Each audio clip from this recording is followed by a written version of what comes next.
அன்புள்ளம் கொண்ட தமிழ் பெருமக்களே, தமிழகத்தில் பொது ஊழியம் செய்கின்ற ஒரு சாதாரண தொண்டனாகிய இந்த வைகோ ஏறத்தாழ 7000 கிலோமீட்டர் நடந்திருக்கிறேன். ஆனால் நான் கீழே விழுந்ததில்லை. இப்பொழுது 4 நாட்களுக்கு முன்னர் நெல்லைக்கு சென்றிருந்த இடத்தில் தங்கியிருந்த வீட்டில் படிகளின் வழியாக ஏறாமல் பக்கத்திலே இருக்கக்கூடிய திண்ணையிலே ஏறினேன். அப்படியே அலைமலைத்து இடதுபுறமாக சாய்ந்து விட்டேன்.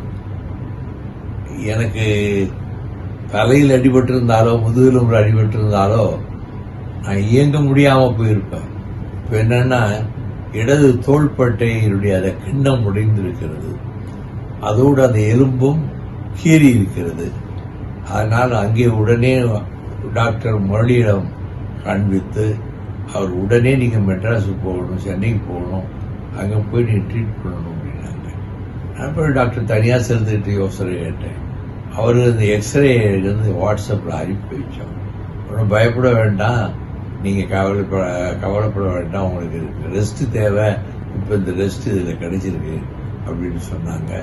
எனக்கு அநேகமாக ஒருவேளை நாளைக்கே அறுவை சிகிச்சை நடைபெற்று அந்த கிண்ணம் தோள்பட்டையிலிருந்து விலகி இருக்கிறது அல்லவா, அதை திரும்ப பொருத்திவிட்டு அதோடு சேர்ந்த எலும்பும் ஒரு 2 சென்டிமீட்டர் உடைந்திருக்கிறது, அதுக்கும் சேர்த்து நாளைக்கு அறுவை சிகிச்சை செய்யலாம் என்று டாக்டர்கள் இங்கே திட்டமிட்டிருக்கிறார்கள் அப்பல்லோ மருத்துவமனையிலே. ஆகவே நான் நன்றாக இருக்கிறேன், முழு ஆரோக்கியத்தோடு வருவேன். எனக்கு முன்பு போல இயங்க முடியுமா என்று மட்டும் யாரும் சந்தேகப்பட வேண்டாம். நான் உழைப்பு என்பதற்கு இலக்கணமாக இருக்கக்கூடியவர் என்பதை கலைஞரே சொல்லியிருக்கிறார்.